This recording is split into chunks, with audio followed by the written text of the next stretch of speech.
vamos a hacer alguna remembranza, a un recordatorio muy rápido. Sí me escuchan, ¿verdad? Sí, doctor, sí lo escuchamos. Bueno, perfecto, bueno. Vamos bien, entonces, en el nombre de Dios, que nos vaya bien. Entonces, les había yo comentado en relación a que esta plática, esta charla, es importante que ustedes la vean porque es tal vez el único contacto que van a tener en su vida como médicos en relación a lo que son estos medicamentos, que son los analgésicos opioides. Es muy común que ustedes escuchen hablar de algunos opioides y que hoy en día, por ejemplo, se hizo famoso el fentanil como un medicamento que no está regulado y que no tiene un control adecuado para poderlo administrar. Entonces, el fentanil precisamente es un narcótico y es uno de los mejores narcóticos que nosotros tenemos. Yo estoy seguro que si alguno de ustedes ya fue operado en su vida o alguno de sus familiares, pues ya recibió narcóticos, recibió fentanil. O sea, los narcóticos son uno de los opioides, son de los medicamentos más importantes analgésicos que hemos tenido en el mundo. Yo creo que el avance de la anestesia y el avance en relación a la algología tuvo un cambio muy importante a raíz de que se empezaron a sintetizar los opioides, ¿no? Entonces es muy importante. Ahora, para mí, es muy importante que ustedes sepan cuáles son los opioides, cuáles son cómo se administran los medicamentos opioides, qué clases o qué tipos de administración hay, cuáles son los mecanismos de acción, cuáles son los efectos secundarios, cuáles nos podemos dar cuenta que son los efectos que son causados por los opioides. Yo creo que con eso me doy por bien servido porque tal vez el rastreo, tal vez la equipotencia o el cambiar un analgésico opioide por otro para poderlo equiparar y poder controlar algunos cuadros agudos, a lo mejor tal vez eso ustedes poco a poco lo van a ver, o si se dedican a alguna especialidad en cuanto a dolor o en cuanto a anestesia, pues van a tener que estar en contacto con esto. Pero lo más importante que para mí es necesario es que ustedes entiendan y que sepan cuál es el mecanismo de acción, cómo le hacen para moverse los opioides, por qué mejoran el dolor, ¿no? ¿Por qué son ocupados como analgésicos? ¿Dónde se encuentran los receptores opioides? ¿Qué cosas van a hacer para controlar el dolor, que es el principal efecto que nosotros tenemos? Pero no solamente para el dolor nos sirven los opioides, sino para otro tipo de eventos que los vamos a ver conforme avance nuestro tema, ¿correcto? Bueno, pasamos a la que sigue, por favor, Lili. Bueno, yo les había comentado en relación a este pensamiento, estos párrafos que para mí me parecieron muy importantes o muy importantes antes de iniciar esta plática.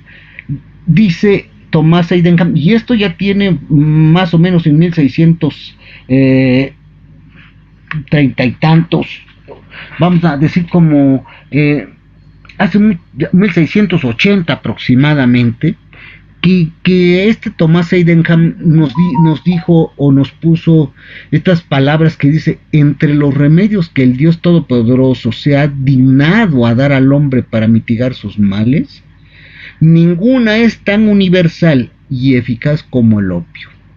Por eso se llaman opioides, porque derivan del opio. Hasta el momento, créanme que no ha habido todavía, y eso fue en 1680, fíjense, esta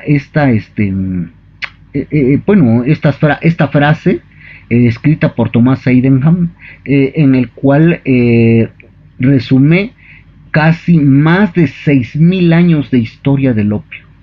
Esto quiere decir que desde hace muchísimos años se estuvo utilizando ya el opio, antes de Cristo hasta la actualidad. Y bueno, empezaron a haber derivados importantes y sustancias sintéticas y semisintéticas extraídos del opio, ¿no? O de la o de la amapola que nosotros conocemos como Papaver somniferum, que de alguna manera es parte de la síntesis del opio. Bueno, entonces esto es muy importante y quisiera que, bueno, ustedes se metieran en mente estas palabras, esta frase tan importante que nos dejó Thomas Heidenkamp. ¿Sale? Permítanme un momentito, por favor.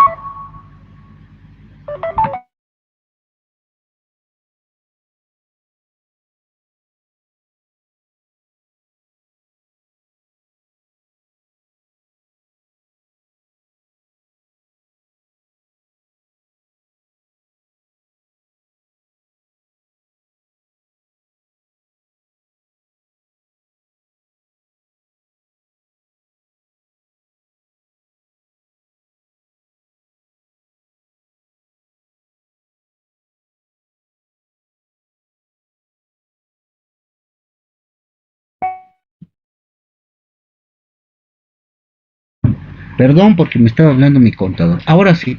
Bueno, pues entonces, esta frase es muy importante, y bueno, vamos a la que sigue, por favor, Lili. Bueno, y como todo habíamos dicho, pues esta es la historia, ¿no?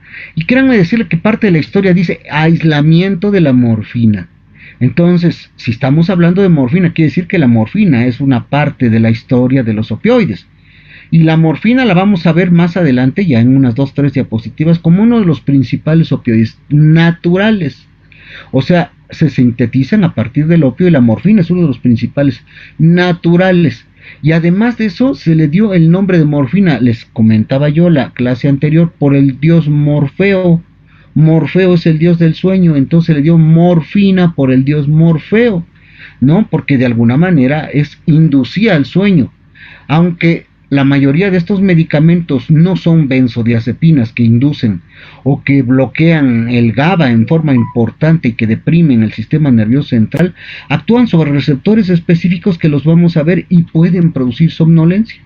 Mínima, pero pueden producir.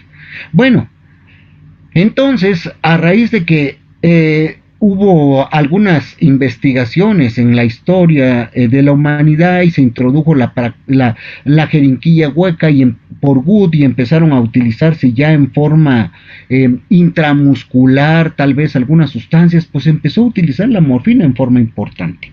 La que sigue, por favor.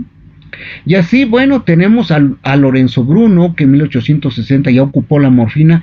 Fíjense, estamos hablando de la morfina más que de algunos otros medicamentos, porque la morfina es el prototipo de los opioides. Entonces, la morfina es el principal medicamento, y al cual muchos sustancias sintéticas, al sintetizarse nuevamente, se derivan a la morfina como el principal metabolito. Van a ustedes a ver cómo cuando se metabolizan se degradan a morfina. Por eso este es uno de los principales, el prototipo, bueno, de los opioides. Por eso es importante que nosotros entendamos a la morfina. Bueno, vemos a Claudio Bernal en 1869 cómo utilizaba ya la morfina con el cloroformo ya con fines anestésicos. Clover en 1870, Dastra y Morad en 1883. Bueno, todas estas son parte de la historia. Pasamos a la que sigue, por favor. Bien, seguimos con Lauglis y Maurench en 1895, Caus en 1906, ya en el siglo pasado. Pitts demostró que la premedicación con narcóticos tenía a los pacientes mucho más cómodos, con el posoperatorio mucho mejor, sin dolor, y se recuperaban con mayor rapidez, ¿no? Hoy en día, por ejemplo, nosotros dejamos morfina, y lo vamos a ver más adelante, y les voy a dar algunas, pues, tips en cuanto a lo que yo hago en relación a los narcóticos para utilizarlos en el posoperatorio inmediato. Bueno, ¿seguimos? Bien, entonces, como les comentaba hace rato, bueno, pues la clasificación de los opioides va en relación a los naturales, a los semisintéticos y a los sintéticos. Vamos a entender y vamos a conocer cuáles son estos naturales. Entonces, si pasamos la que sigue, vamos a ver que los naturales son la morfina, la codeína, la papaverina y la tebaína. Vean ustedes cómo la morfina sigue siendo el principal opioide y del que de ahí se derivan muchos otros importantes. La codeína es un opioide que tal vez es menos potente que la morfina. La papaverina es un buen analgésico, tal vez menos potente que la morfina, pero con un efecto antiespasmódico sobre los receptores opioides muy importante. Y la tebaína, muchos de los medicamentos que ocupamos son casi iguales de potentes que la morfina o un poco mayores, ¿sí? Estos son los naturales. Pasamos la que sigue, por favor. Bueno, estos son los sintéticos, los derivados de la morfina, el levorfenol, por ejemplo, y otro isómero importante del levorfenol, que es el dextrometorfán, lo vamos a ver más adelante. Ustedes a lo mejor hoy, que ha estado muy de moda el COVID, han escuchado el dextrometorfán como un medicamento para la tos. Es un antitusígeno el dextrometorfán y es un derivado morfínico, fíjense nada más. Afortunadamente es un derivado del levorfenol, es un derivado de la codeína y de alguna manera no tiene tantos efectos de depresión como la morfina. Pero vean ustedes cómo no solamente nos va a servir para el dolor, sino para otro evento importante como es la tos. ¿No? Los derivados de la difenilpropilamina como la metadona son sustancias que tienen una vida media más larga, la más larga de todas. La metadona, la que tiene una vida media más larga, puede durar hasta 100 horas. Y los derivados de los benzomorfanos, aquí no es menso, de menso, es menso, tal vez es el que me lo puso aquí y que no se fijó que es benzo, no menso, y es benzomorfanos y la pentazocina dentro de estos, que es un agonista, antagonista y que desencadena algunos efectos muy importantes. Hoy en día la pentazocina ya no se usa por los efectos de disociación que tiene y lo vamos a ver más adelante. Los derivados de las fenilpiperidinas tal vez son los medicamentos que más se están usando actualmente. Estos medicamentos como el fentanil que les acabo de platicar en relación a este, es el que nosotros, por ejemplo, aquí en el Hospital Civil, pues es de los más cotizados, porque de alguna manera el fentanil es 100 veces más potente que la morfina. O sea, nosotros le ponemos fentanil y podemos estarle pellizcando al paciente, le podemos estar picando y el paciente no siente y está despierto. O sea, son medicamentos que nos han ayudado mucho para controlar el dolor en el transoperatorio y en el posoperatorio. Entonces son excelentes medicamentos para controlar el dolor. Desgraciadamente, pues los han mal utilizado, por eso tal vez los están ocupando con otros fines. Vamos a ver cuáles son los efectos secundarios de estos medicamentos y que de alguna manera son medicamentos que pueden causar efectos tan severos que nos pueden llevar a la muerte. La que sigue, por favor. Y estos semisintéticos, dentro de ellos la heroína, que tal vez es la que causa más efectos de dependencia, de farmacodependencia. Fíjense que a mí me causó sorpresa cuando yo platicaba hace un par de años con algunos muchachos y me decían que en la escuela de medicina hay mucha gente que tiene drogas y que de alguna manera pues circula ahí parte de algunas de estas drogas y dentro de ellos la heroína. Habrá algunos muchachos que se ponen heroína. Yo pensaría que no, que todos son normales y que no tienen ningún problema, pero yo creo que sí, porque pues me comentaban sus compañeros, tal vez ahorita porque no se ven, pero ya cuando se vean pues vamos a ver si vuelven otra vez a distribuirse estas sustancias tan importantes, y la heroína es la que más farmacodependencia produce. La hidromorfona, que de alguna manera es una síntesis de la codeína, de una esterificación de un grupo alcohólico en relación a la dihidromorfona, con una esterificación en su estructura química, y los derivados de la tebaína, que son medicamentos potentes que se han visto que se ocupan, por ejemplo, para cazar animales y que pueden paralizar a los animales por el efecto tan importante en relación al efecto analgésico que producen, ¿no? La relajación, la depresión que pueden producir, y de esa manera pueden cazar algunos animales salvajes. Bien, esa es parte de lo que es la clasificación. Bien, ¿seguimos? Bueno, Anteriormente se pensaba entonces que los analgésicos opioides pues actuaban directamente sobre algunos receptores a nivel del sistema nervioso central específicos, pero no se había investigado que nosotros tenemos un sistema opioide endógeno. Es decir, si nosotros, por ejemplo, cuando tenemos alguna lesión, algún traumatismo en alguna parte de nuestro cuerpo, nos apretamos en forma importante, ustedes han visto, y poco a poco se van controlando el dolor, ¿verdad? Ustedes lo han visto, a veces nos apretamos porque el trancazo fue tremendo y poco a poco estamos liberando este sistema opioide. Y tenemos un sistema opioide endógeno que se libera y forman unas sustancias de ligandos muy importantes que se van a unir a nuestros receptores y que pueden actuar en determinado momento como un sistema opioide endógeno y que puede servir de ligandos a nuestros medicamentos para que se unan a los receptores y provoquen analgesia importante, ¿no? Y para este sistema opioide vamos a tener a las encefalinas, a las dinorfinas y a las endorfinas. Ustedes han escuchado mucho de las famosas endorfinas y dicen, ay, es que está liberando endorfinas. Y estas endorfinas se liberan cuando nosotros estamos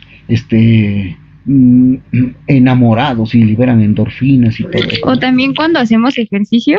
Ándale, luego dice se liberan endorfinas, o cuando estamos pensando en sus novios o sus novias, etcétera, ¿no? Y se liberan endorfinas. Entonces, esta es parte del sistema opioide endógeno. Entonces, el sistema opioide endógeno se caracteriza por tener estos tres ligandos, ¿no? Vamos a ver de dónde salen esos ligandos. Entonces, pasamos a la que sigue. Las encefalinas, bueno, las endorfinas se sintetizan a partir de una hormona importante llamada promelanocortina. Esta promelanocortina también va a dar origen a la hormona, a la ACTH, a la hormona adrenocorticotrópica, y además a la hormona estimulante de los melanocitos y a las beta-lipoproteínas, estas beta-endorfinas. Las proencefalinas, que son las que están aquí juntito, dan origen a las metencefalinas y a las leuencefalinas, ¿no? Y es interesante señalar que la secuencia de las metencefalinas se hallan también con la secuencia en relación a las propiomelanocortina y de alguna manera son péptidos importantes. Y finalmente las dinorfinas que dan origen a la dinorfina a la dinorfina B y a la neuendorfina, ¿correcto? Bien, pasamos a la que sigue. Ahora bien, ¿dónde encontramos estos opioides endógenos? Y esto es muy importante. La distribución de estos opioides endógenos es muy importante. Por ejemplo, la distribución de la propiomelanocortina que da origen a la endorfina se encuentra o se localiza en las neuronas del núcleo arqueado, por eso aquí nos está diciendo el núcleo arqueado, y el núcleo solitario, y estos se proyectan hacia algunos axones del sistema límbico y de la médula espinal, o sea, desde la parte central se van hacia el sistema límbico y hacia la médula espinal. Además se encuentran endorfinas en la hipófisis y en las células pancreáticas también. Ahora, a las proencefalinas y a las prodinorfinas se encuentran generalmente en todo el sistema nervioso central. En ocasiones están relacionadas o están distribuidas en las astas dorsales de la médula espinal, donde de alguna manera se integran gran cantidad de receptores opioides en la médula espinal, en las astas dorsales, y hay integración de sensaciones afectivas también en el hipocampo, en la corteza, en el sistema autónomo, en el bulbo, en el sistema endocrino, como en la eminencia media, que de alguna manera hay liberación de encefalinas también en la médula suprarrenal, en los plexos nerviosos, en algunas glándulas exógenas intestinales, en fin. Es ahí donde vamos a encontrar todos estos opioides. Vean ustedes cómo se localizan en la mayoría de nuestra economía. ¿Vale? Bien, seguimos, la que sigue. Ahora, tenemos otros opioides endógenos, o sea, se han descrito algunos otros opioides nuevos, y estos opioides endógenos tenemos a la nociceptina, tenemos a nociceptina y orfanina, FQ, o sea, son estos dos los más importantes, ¿no? Que se les puede llamar N de nociceptina y QFQ, que es lo mismo, QFQ, y las endorfinas, tal vez las endorfinas 1 y 2, y la nociceptina, estas endorfinas o las nociceptinas y la orfanina Q no comparten en su totalidad la estructura como los demás péptidos opioides endógenos. Se consideran péptidos opioides endógenos con elevada afinidad por un receptor específico, un nuevo receptor llamado ORL o receptor huérfano. Vamos a hablar de los receptores más adelante. Sin embargo, yo les estoy comentando en relación a este receptor llamado ORL, que va en relación a esta nociceptina y a esta orfanina. La mayoría, todos los que les he comentado como las encefalinas, las endorfinas, las dinorfinas, se unen a otros tipos de receptores como los receptores Q, como los receptores delta, como los receptores kappa. Entonces, actualmente, por ejemplo, han sido descubiertas algunas endorfinas 1 y 2, como las que están ahí, que se llaman endomorfinas. Estas endomorfinas siguen siendo pues muy desconocida todavía su síntesis, y se han visto que se ligan a los receptores específicos como son los receptores mu. Bien, seguimos a la que sigue, por favor. Bien, ahora bien, si ya les dije que estos receptores que se acaban de pues descubrir recientemente se unen al receptor, sobre todo el NQFQ, se unen al receptor ORL, que se llama el receptor opioide endógeno, la mayoría, los demás, las endorfinas, las dinorfinas y las endorfinas, las encefalinas y las dinorfinas se unen a estos receptores, los receptores mu, los receptores kappa y los receptores delta. Estos son los que sí necesitan ustedes entender que de alguna manera son receptores específicos, y como de alguna manera algunos receptores mostraban o algunos medicamentos mostraban tolerancias cruzadas, se llevaron a postular la existencia de varios tipos de receptores. Por eso empezaron a sintetizarse y se vieron que había diferentes tipos de receptores porque había alguna tolerancia cruzada. Entonces se sacaron, se sintetizaron, se revisaron estos receptores importantes que son los mu, los kappa y los delta, y existen algunos otros como el que yo les había comentado, el ORL, que va y se fijan a los NQFQ. No hay unanimidad en cuanto a la denominación adecuada para los receptores opioides. Normalmente el sistema opioide endógeno se clasifica como hemos visto, para unirse a los receptores mu, a los receptores delta y a los receptores kappa. Posteriormente, estudios permitieron subdividir a estos receptores y se vio que los mu tenían subtipos, por ejemplo, los subtipos mu1, mu2, los delta 1, delta 2 y los kappa 1, 2 y 3. Y también se les dio diferentes nombres, como por ejemplo a los mu, mor, a los kappa core y a los delta dor, que de alguna manera pues tendrían que ver con los diferentes tipos de opioides en relación a sus ligandos. Bien, la que sigue, por favor.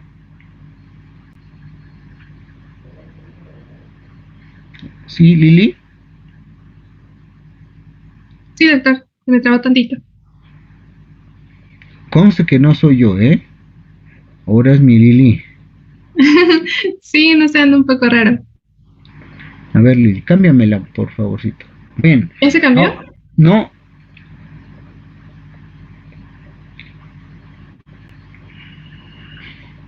¿Te saliste? Eso. ¿Ahora sí? Bueno, sí está bien, sí, creo que es la que sigue, ¿no? Bien, entonces, eh, ¿por qué había diferentes subtipos? Bueno, de alguna manera el RNA mensajero que se encuentra en los ganglios que se encuentran cerca de la médula espinal tienen gran cantidad de subtipos importantes y sintetizan estos receptores importantes que cada vez van a empezar a unirse más y más y más a los diferentes opioides. Es muy importante que nosotros entendamos que los receptores opioides pertenecen a la familia de receptores con 7 segmentos de segmentos transmembrana y que están acoplados a las proteínas G. El receptor ORL tiene una elevada homología estructural con receptores opioides y está en relación también a dominios citosólicos en relación a esta misma proteína G. Entonces, la unión del opioide receptor provoca acción de la subunidad alfa. Acuérdense que las proteínas G tienen subunidades alfa y subunidades beta. Cuando se estimula la subunidad alfa y sobre todo de la proteína GI, hay inhibición de la adenilciclasa. Si nosotros lo que estamos buscando es cómo funcionan, pues este medicamento tiene acción metabotrópica y tiene acción ionotrópica. La acción metabotrópica va en relación a la proteína GI y por lo tanto inhibe la adenilciclasa. Si nosotros vemos, ojalá Lili con tu flechita me puedas, eso, muy bien, me puedas señalar donde dice neurona moduladora.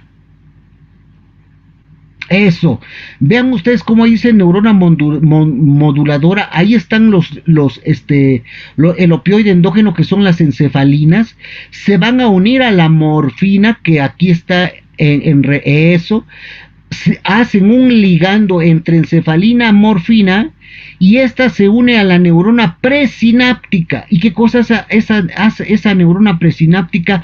Hace una acción a nivel de la proteína G inhibidora, inhibe la liberación de adenilciclasa, de fosfatidilinositol trifosfato, de diacilglicerol, de fosfolipasa A y inhibe la liberación de calcio y no hay neurotransmisor, se inhibe, como dice aquí, el mensaje nervioso inhibido, neurotransmisor no liberado, no hay liberación. Esa es una parte, esa es la parte metabotrópica, pero por otra parte tenemos también que la subunidad beta actúa sobre canales de potasio y de calcio, dependiendo del tipo del receptor opioide implicado, hay una inhibición en relación a la apertura de los canales de potasio y al cierre de los canales de sodio.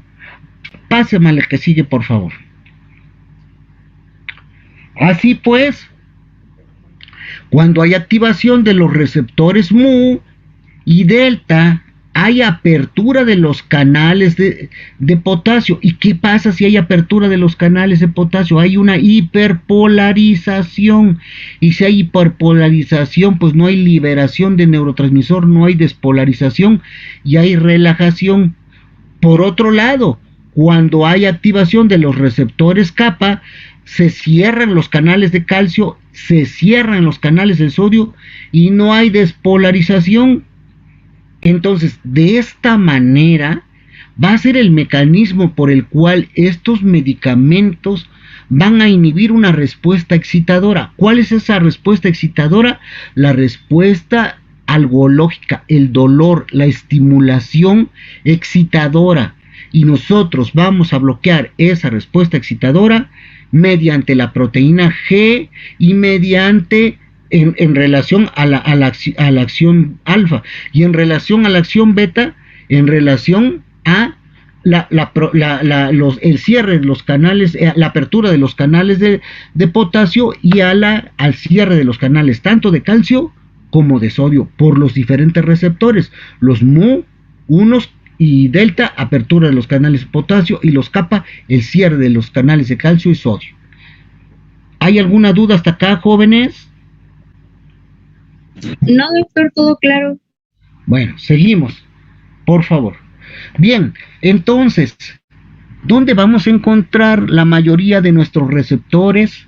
Los vamos a encontrar en las raíces dorsales de la médula espinal.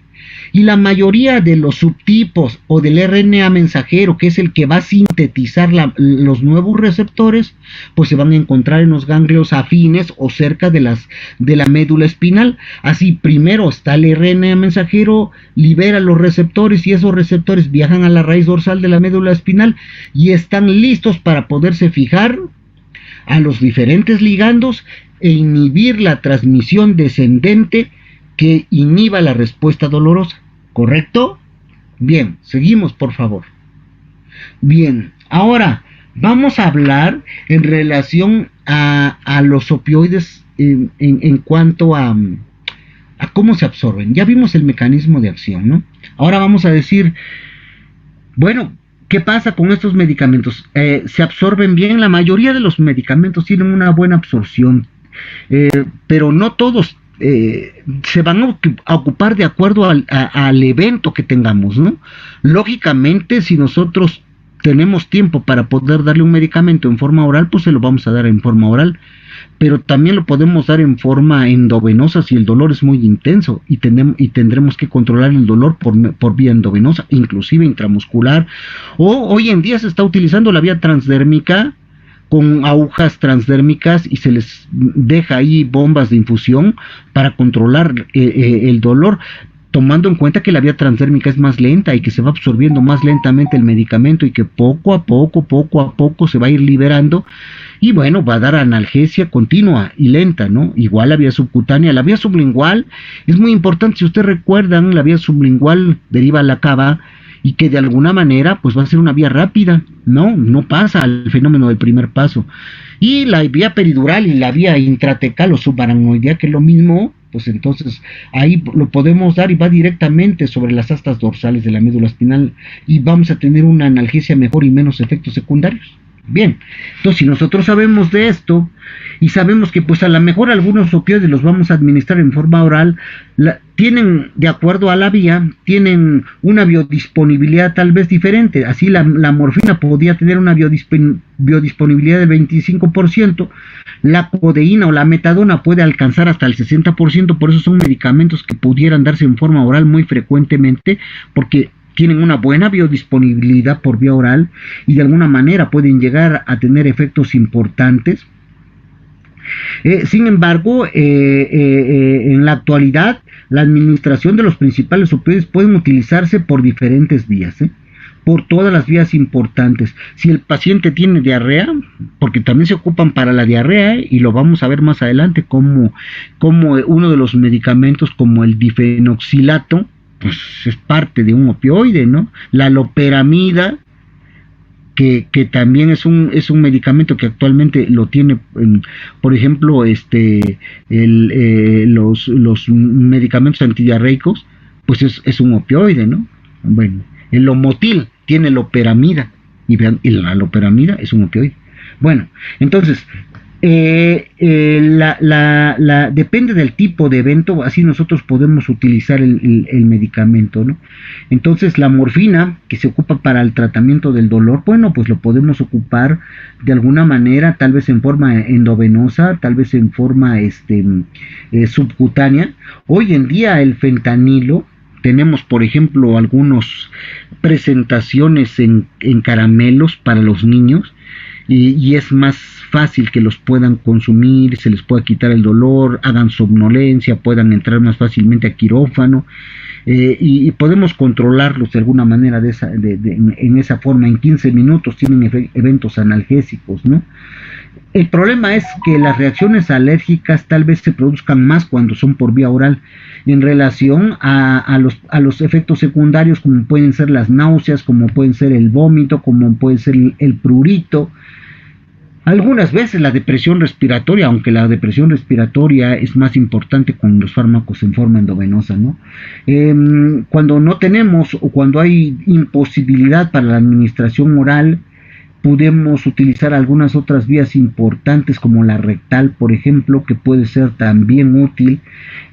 Otras vías importantes son las transdérmicas, por ejemplo, la buprendorfina, que se utiliza en parches transdérmicos, se va liberando en forma lenta, lenta, lenta, y podemos administrarlas en parches y puede calmar el dolor en forma importante. Los pacientes con cáncer, pues se les pone parches de buprendorfina a largo plazo para que podamos nosotros controlar el dolor, sobre todo de cáncer, ¿no? La buprendorfina también la podemos administrar en forma sublingual y puede tener efectos muy importantes, ¿no? Entonces, hay diferentes vías, les vuelvo a repetir, los analgésicos endovenosos, las vías parenterales, las vías intramusculares, las vías endovenosas, que consiguen un rápido efecto, ¿no?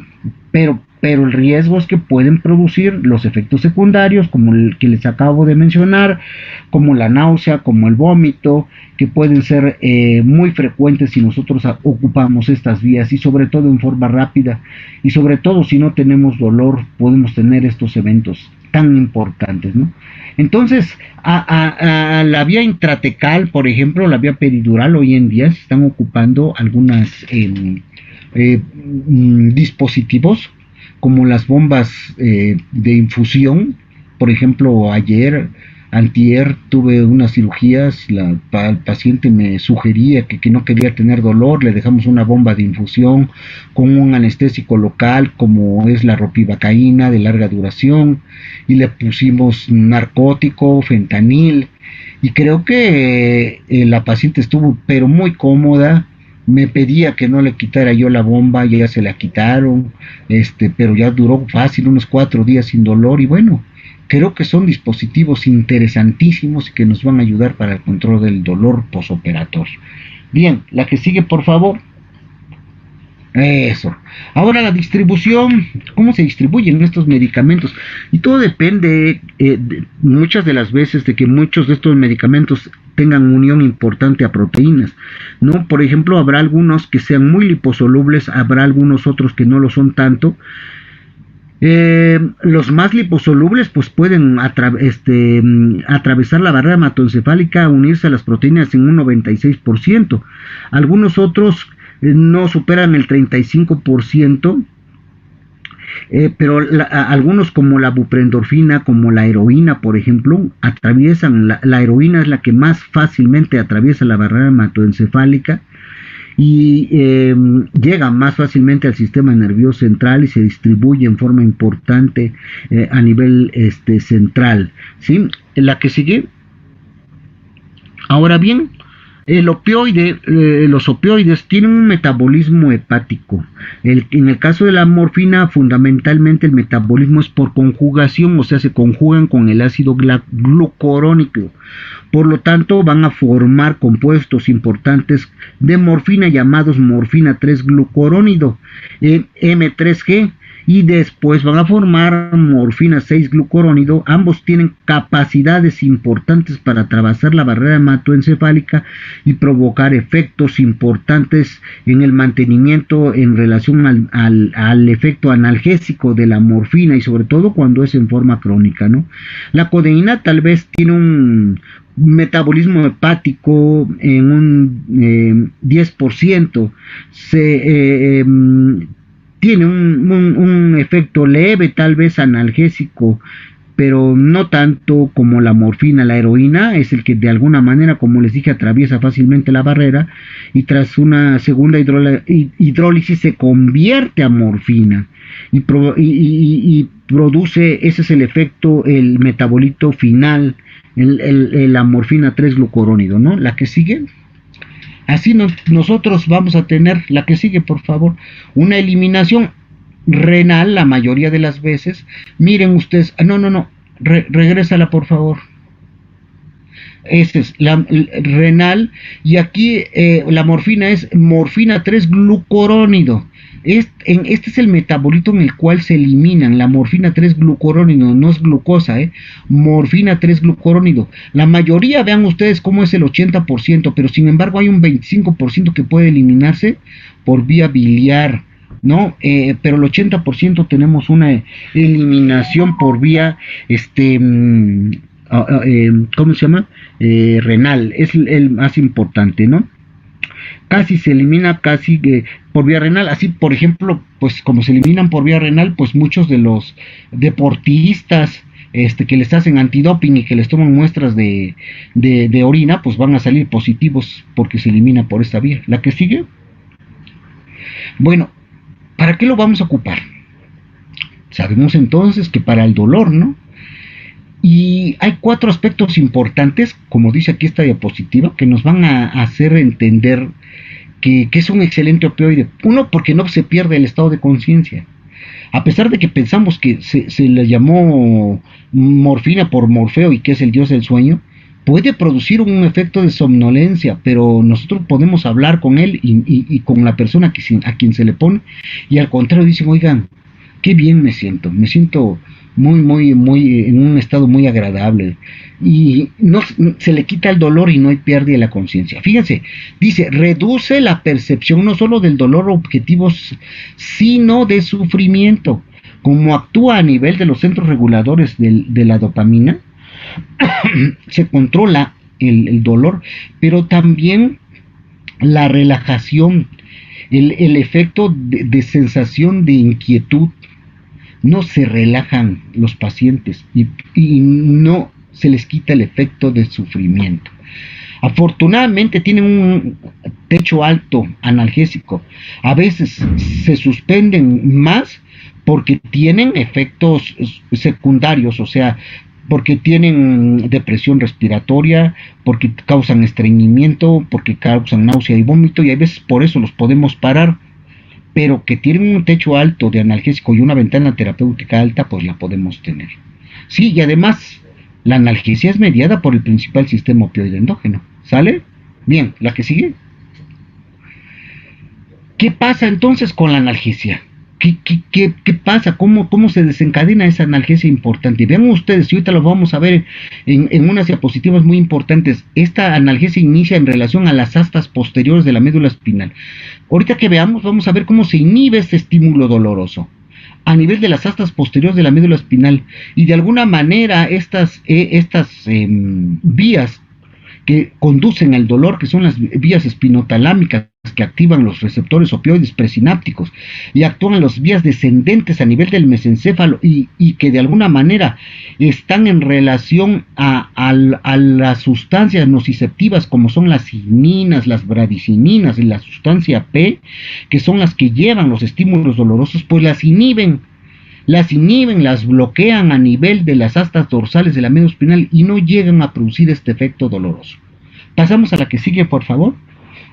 Vean ustedes cómo aquí tenemos el estímulo doloroso, el receptor nervioso, el nervio sensitivo llega a las astas dorsales, llega al estímulo mesencefálico al centro, y los ejes espinotalámicos hacia arriba, y la vía descendente es bloqueada por estos receptores importantes y evita la zona de sensación dolorosa que se ve aquí, la zona de sensación dolorosa.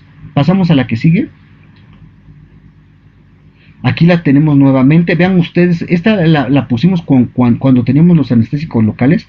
Veamos cómo tenemos el estímulo, el receptor mecánico. Vean, aquí tenemos las fibras del dolor más importantes, que ustedes ya las vieron, ¿no? Entonces llegamos a las astas dorsales en relación a las vías ascendentes espinotalámicas.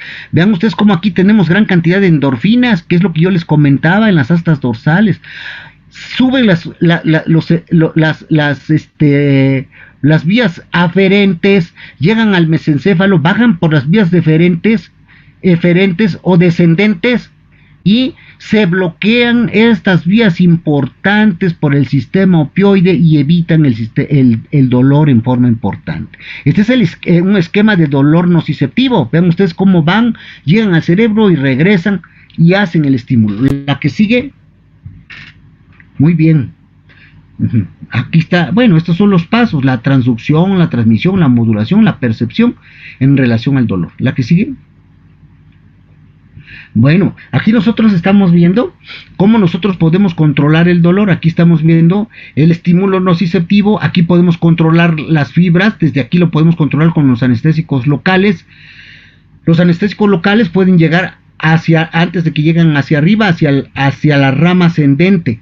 Vean ustedes cómo aquí se desencadena el dolor, pero aquí en los estímulos descendentes son bloqueados por los opioides. Aquí están los opioides que a nivel central, bloquean estos estímulos, porque aquí tenemos gran cantidad de receptores mu y también de opioides endógenos que al enlazarse bloquean las astas dorsales. Aquí tenemos los ganglios dorsales, donde vamos a tener gran cantidad de RNA mensajero que van a estar sintetizando receptores importantes y donde podemos controlar los opioides en esta rama descendente. Tanto aquí en la ascendente como en la descendente podemos bloquear el dolor en forma importante. ¿Sí? La que sigue. Bueno, tenemos algunos eventos importantes. Yo hace rato les comenté que había una sensación de dolor que se quita y hay una sensación de mejoría. Mejora el estado de ánimo y mejora la actitud. Y esto va en relación a estos estímulos psicomiméticos, a estos circuitos de recompensa donde se encuentra la dopamina, estos circuitos de recompensa que están relacionados con los centros dopaminérgicos dependen de muchos factores importantes en relación al dolor.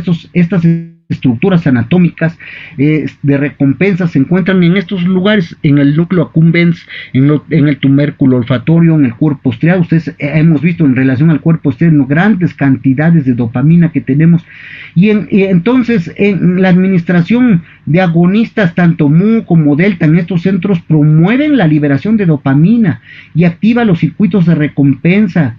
Y de alguna manera por eso hay tranquilidad, por eso se siente sensación de bienestar, se quita el sufrimiento, mejora esta actitud en relación al dolor. Si nosotros le metemos un antagonista como la naloxona, reducimos la liberación del neurotransmisor y tiene efectos agresivos, efectos de excitación. ¿Por qué? Porque les quitamos estos sistemas de recompensa al meterles un antagonismo. Bien, la que sigue. Bueno, ¿cuál es el problema o dónde van a actuar estos medicamentos? Bueno, uno de los eventos más importantes van a ser a nivel respiratorio. ¿Y qué cosa van a causar a nivel respiratorio? Fíjense que uno de los problemas más importantes por la que se mueren los pacientes son por depresión respiratoria. Muchos de los pacientes que consumen grandes cantidades, sobre todo fentanil, hay alteraciones a nivel de la respiración. ¿Por qué? Porque de alguna manera hay una reducción en la sensibilidad de los centros respiratorios vulvares al dióxido de carbono. Es decir, cuando nosotros aplicamos opioides a nivel del centro regulador en el bulbo, tratamos de aumentar el consumo de CO2. O sea, cuando dejamos de respirar hay acúmulo de CO2 a nivel vulvar en el centro respiratorio. Cuando se acumula el CO2, ese CO2 estimula el centro respiratorio y volvemos a respirar otra vez.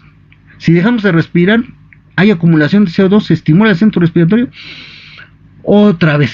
Por eso nosotros cuando queremos que un paciente respire y cuando queremos que volverlo a regresar a la ventilación cuando está dormido, lo dejamos en apnea un rato para que acumule CO2 y se estimule el centro respiratorio. Si ya no tiene repercusión o ya no tiene residuos de algún otro medicamento, pues va a mejorar en esta respuesta. Pero ¿qué pasa con los narcóticos? Este reflejo tan importante que se presenta de estimular el centro respiratorio se pierde. No tenemos esa respuesta en relación al bulbo y por lo tanto no tenemos recuperación. Y por eso los pacientes se quedan en apnea, sin respirar, se quedan sin volver a estimular el centro respiratorio y no jalan otra vez, y de repente uno los ve despiertos y sin respirar y se ponen morados y se ponen cianóticos mal, y eso es la consecuencia de que puedan causar paro respiratorio. Otro de los eventos importantes es que el acúmulo de narcóticos se ha visto que tienen alteración importante a nivel de los músculos y pueden producir una parálisis del respiratorio por una rigidez muscular. Además es un excelente antitusígeno. La codeína se ha visto que actúa a nivel del centro de regulador de la tos y controla en forma importante la tos. Bien, la que sigue. Bueno, en relación a los efectos cardiovasculares en pacientes normotensos, las dosis habituales analgésicas de los opioides suelen provocar alteraciones importantes a nivel de los parámetros cardiovasculares. Dosis normalmente muy elevadas, con mayor labilidad, los opioides pueden inhibir los reflejos vasoreceptores o vasopresores. Estos reflejos vasopresores deprimen este reflejo vasoconstrictor inducido por el aumento del dióxido de carbono y producen vasodilatación. Así es que uno de los eventos importantes que pueden producir la vasodilatación, o sea, se ve que se ponen un poquito rojos cuando se les pone uno narcóticos, precisamente por esa vasodilatación y la reducción de las resistencias periféricas. Esto puede producir una hipotensión ortostática. Además, pueden haber liberación de histamina y producir vasodilatación y producir prurito. Este prurito es muy importante, sobre todo con el fentanil, a nivel de la cara, a nivel de la nariz, a nivel de la boca, a nivel de los ojos. Es muy importante esta sensación de prurito, y sobre todo con el fentanil, con la morfina y con algunos otros importantes. A nivel del miocardio, ¿qué pasa a nivel del miocardio? Pues se ha visto que tienen algunos, en la angina, por ejemplo, mejora el consumo de oxígeno, la demanda de oxígeno la mejora, puede reducir el consumo de oxígeno. Recuerden ustedes que en la angina el aumento en el consumo de oxígeno desgasta más al miocardio y puede infartarse más fácilmente. Entonces puede decir que tiene un efecto cardioprotector porque demanda menos oxígeno al disminuir el dolor en forma importante y no demandar por el dolor la taquicardia y demandar más oxígeno. Entonces se considera que puede ser un medicamento más cardioprotector. La que sigue. Bien, a nivel gastrointestinal, uno de los efectos más importantes pues es la emesis, porque estimula el centro emético a nivel de la zona del gatillo. Es ahí donde también tenemos receptores importantes y son estimulados. Y bueno, uno de los efectos importantes es la acción que tienen a nivel del área póstrema, a nivel de los segmentos del aparato gastrointestinal, las secreciones y todo esto puede estimular la náusea y el vómito y las secreciones. Muy importante que también incrementa la somatostatina y haya un aumento importante en la motilidad en los siguientes efectos. Por ejemplo, contrae el esfínter de Oddi, a nivel del estómago reduce la motilidad y retarda el vaciamiento y aumenta el tono antral. En el intestino delgado disminuye en general todas las secreciones biliares y pancreáticas y de alguna manera retarda la digestión y aumenta el tono, incrementa los movimientos no propulsivos y reduce los propulsivos, lo cual retarda el tránsito intestinal. En el intestino grueso también disminuye el peristaltismo y incrementa el tono, el retraso del intestino, por lo tanto disminuye el peristaltismo. Esta es una de las características principales de estos narcóticos, es decir, el estreñimiento. El estreñimiento es otro de los factores importantes. Ya vimos uno que es el prurito, otro es el estreñimiento y otro la depresión respiratoria. Esos son los más básicos, ¿eh? Ojo, la que sigue. A nivel urinario dice aumenta los ureteros, ¿sí? Aumenta el tono de los ureteros, contrae y disminuye la diuresis porque disminuye el vaciamiento vesical y aumenta el tono de los esfínteres, y entonces no dejan. Los esfínteres al contraerse no dejan salir la orina y por lo tanto hacen un poquito de retención urinaria. ¿Bien? La que sigue. ¿Qué pasa a nivel inmunológico? Pues a nivel inmunológico tenemos tanto efectos directos como indirectos. Podemos decir que algunos efectos directos están en relación con algunos receptores específicos y posiblemente participen algunos receptores importantes que puedan controlar el dolor. Por ejemplo, se ha visto que en los pacientes con cáncer el dolor produce depresión inmunológica. Todos los pacientes con cáncer, mientras más le controlemos el dolor, mejora el efecto inmunológico. Entonces, la mayoría de ellos pues son candidatos a tener opioides para controlar el dolor tan severo que a veces tienen, ¿no? Pero tal vez en algunos otros, de acuerdo al tipo, tienen efectos indirectos también, como pueden ser en los drogadictos, en los cuales a la administración de opioides, estos drogadictos están en la calle y todo esto, hacen una depresión, una inmunológica, y puede causar un problema de depresión y facilita algunas infecciones importantes, ¿no? ¿La que sigue? Bien, esto es tal vez lo que hay que tener miedo. Los opioides causan adicción, causan tolerancia, causan dependencia, son tóxicos, aguas. Entonces, estos opioides causan adicción. ¿Qué cosa es de alguna manera? La adicción es pues el deseo compulsivo de consumir una sustancia, ¿no? En el caso de los opioides hay probabilidad de causar adicción, ¿no? Sobre todo cuando se ocupa en forma recreativa, no en forma terapéutica, sino cuando se consume solamente por que sentir algo, ¿no? Entonces, y sobre todo porque están involucrados algunos sistemas de circuitos dopaminérgicos de recompensa donde se sienten mejor. Por eso es fácil que hagan procesos adictivos. Hay tolerancia, sí. ¿Qué cosa es la tolerancia? La tolerancia normalmente se manifiesta cuando hay reducción del efecto analgésico y necesitamos incrementar la dosis. Se ha visto que la tolerancia está en relación, o el desarrollo de la tolerancia está relacionado con interacciones del sistema opioide con otros sistemas reguladores de neurotransmisión, como por ejemplo el glutamato y el óxido nítrico. Por eso en la actualidad normalmente se ocupan medicamentos que, aparte de tener combinaciones, haya una mejor liberen o estos receptores, bloqueen los receptores del N-metildiaspartato y del óxido nítrico para evitar la tolerancia, ¿no? ¿Y cuál es la otra? Bueno, pues la dependencia. Y si hay dependencia, pues puede haber síndrome de abstinencia al quitarlos, porque dependen de esto. Y entonces, al tener síndromes de abstinencia, empiezan a tener efectos secundarios muy importantes, severos, ¿no? Los síntomas, por ejemplo, de la eliminación del opioide, aparecen la morfina entre 6 y 8 horas, como dice aquí arriba, entre 6 y 8 horas cuando dejamos la morfina. Entonces necesitamos dar algún otro medicamento. La metadona no tanto, ahí se tardan un poquito más.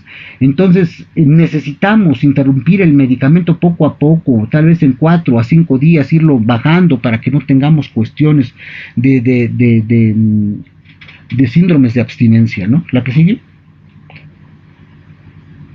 Bueno, ¿qué cosa hay que hacer, Porque eso falta. ¿Qué cosa hay que hacer cuando un paciente está intoxicado? Pues uno de los efectos que hay que hacer es darle oxígeno. Hay que darle oxígeno porque si está intoxicado hay que darle oxígeno, ¿no? Ventilarlo porque el paciente está cianótico porque hay una alteración a nivel del centro respiratorio. Ventilarlo, poner oxígeno, intubarlo, controlar el equilibrio ácido-base porque seguramente está en acidosis por dejar de respirar. Después de controlarlo, sedarlo un poco y posteriormente aplicarle el antagonista efectivo. ¿Cuál es el antagonista efectivo? La naloxona. Antagoniza los efectos completos. ¿Qué otros efectos tenemos? Bueno, la rigidez muscular, se ha visto, yo se les comenté como referencia, un efecto importante en relación a las vías respiratorias, se ponen duros, ¿no? Por una alteración a nivel de los músculos diafragma y a nivel de los músculos intercostales. La hipotermia se debe a un desequilibrio a nivel del hipotálamo en relación al consumo que pueden causar hipotermia y a veces hipertermia. Alteraciones neuroendocrinas, bueno, se ha visto que los opioides reducen la liberación de hormonas liberadoras hipotalámicas como la corticotropina, la gonadotropina, etcétera, ¿no? y que además de esto hay algunas hormonas que se pueden liberar en relación a algunos otros mecanismos importantes. La miosis, ese es otro característico, la pupila se contrae. Una de las características importantes de los pacientes que están intoxicados por opioides es la miosis, la pupila puntiforme, chiquitita. Si ustedes no saben qué tiene y ven que el paciente está raro y el paciente está deprimido y le revisan sus pupilas y están contraídas, es narcótico. Algún narcótico se puso, si están contraídas, ¿no? Entonces, esa es una característica importante, la miosis. Nosotros, para saber si todavía tiene narcótico y para ver si se lo antagonizamos, le revisamos las pupilas. Si las pupilas están mióticas, chiquititas, puntiformes, pues tiene narcótico, hay que antagonizarlo. Y otro es las convulsiones que pudieran tener. Hay algunos medicamentos proconvulsivos, como por ejemplo la meperidina, que pueden dar efectos de convulsiones. La que sigue. Bueno, vamos a hablar ya rápidamente, que ya nos falta poquito, de la morfina como uno de los principales. La morfina actúa sobre receptores mu, kappa, delta, y es el prototipo muy útil para el dolor intenso, de moderado a intenso, útil en el dolor, sobre todo en el dolor tipo cáncer. No son muy eficaces en el dolor neuropático. Se ha visto que algunos medicamentos como los antidepresivos, eso lo vimos también, pueden tener analgesia mejor. La que sigue. La que sigue, por favor. Lili. La codeína es 10 veces menos potente que la morfina. Sus metabolitos hacen que se conviertan a morfina, y vean ustedes cómo es un potente antitusígeno, que es lo que les había yo comentado, ¿no? La que sigue. La hidromorfona, 10 veces más potente que la morfina. Tiene poca utilidad, pero es un medicamento muy útil, sobre todo cuando queremos tener cierta acción analgésica. La que sigue.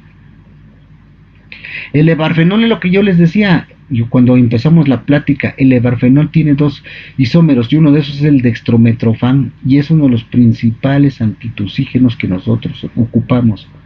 No causa dependencia, fíjense, esa es una gran ventaja del levarfenol, no causa dependencia, no causa adicción. Podemos estar tomando el levarfenol, esa es una gran ventaja en relación a los demás. La que sigue. La buprendorfina, la buprendorfina es un derivado de la tebaína. Es un medicamento que es 30 veces, ahí está mal, 30 veces más potente que la morfina. Es un agonista parcial de los receptores mu y es un antagonista de los receptores kappa.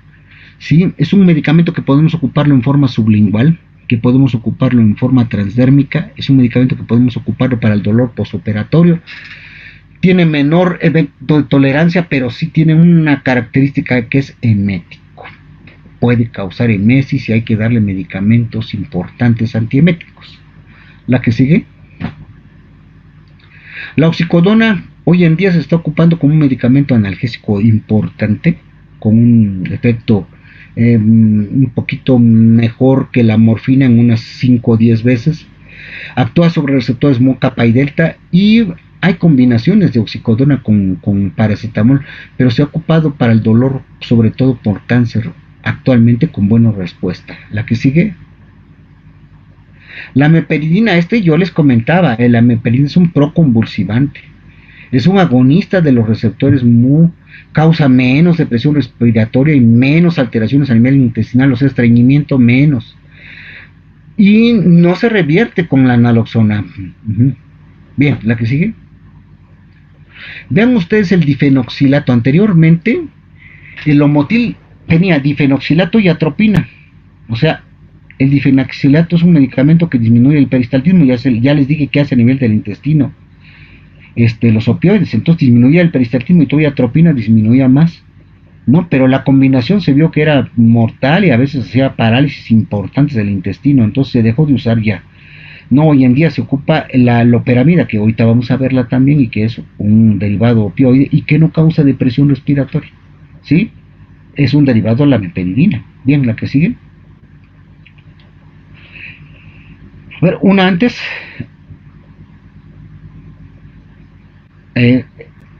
Bueno, creo que ese es el que vimos. La que sigue. La loperamida es lo que les decía yo. Hoy en día el Lomotil tiene loperamida.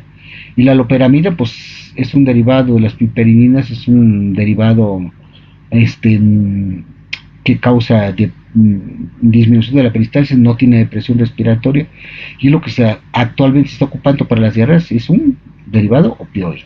Bien, la que sigue. Bien, el fentanil, es lo que yo les comentaba, ese es uno de los medicamentos más importantes, que es el que tenemos aquí en el hospital. Excelente como analgésico, causa depresión respiratoria en forma importante, sí, muy importante, causa alteraciones de prurito también.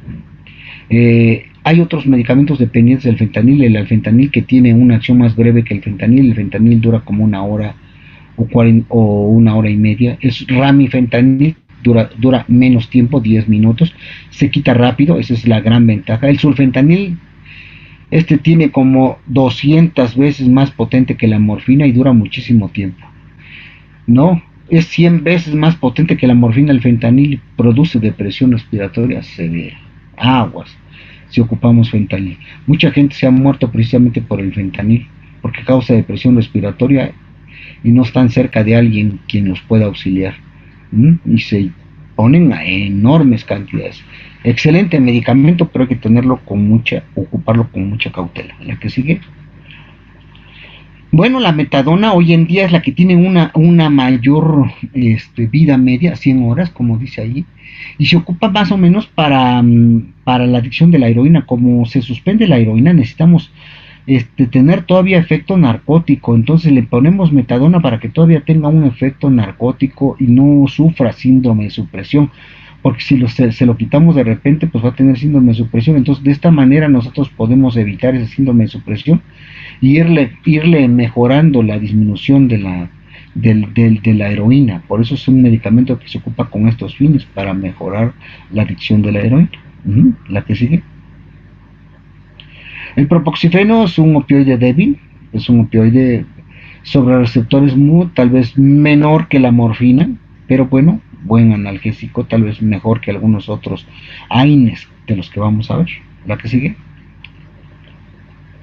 La pentazocina es un antagonista, ya no se ocupa muchas veces por las alteraciones de disociación que pueden tener, sobre todo al ocuparla, y como es un antagonista de los receptores MUS y se ponen inquietos los pacientes cuando lo ocupamos, se ponen muy inquietos, muy agresivos. Por eso casi ya no se usa, pero es un antagonista, ¿no?